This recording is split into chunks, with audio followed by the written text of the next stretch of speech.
And now this Venezuela conflict also puts companies like ONGC and Reliance Industries in the spotlight. Why so, and what are the implications? Sonal is joining us to explain just that. Sonal, good morning.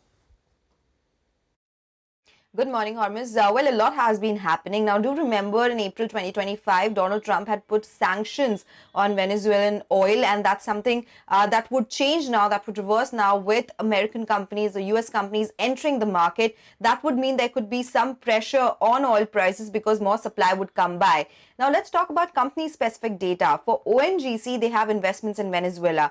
San Cristobal project, where ONGC Videsh, that holds 40% participating interest in that field.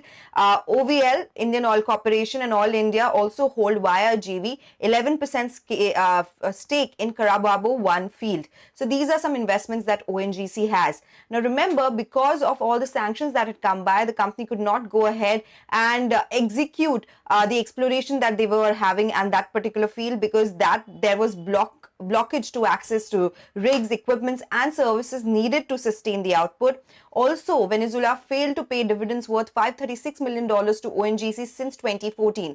Now there's a possibility that this money could come back to ONGC, so that definitely is a big positive for them.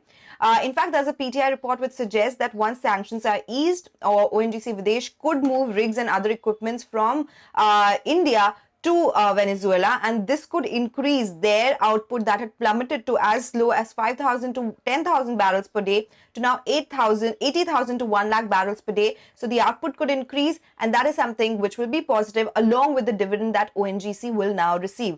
For Reliance Industries, there was a long-standing pact that they had for Venezuelan oil. It was a 15-year-old pact, but of course the sanctions impacted that. Analysts are suggesting that this could start now. There could be some discount that Reliance Industries could get that on that as well, and that is something which will improve margins for them. So yes, some positive news would be expected because of these updates. Yes, we'll keep an eye out on both of these names as well. Sonal, thank you for explaining that to us. Now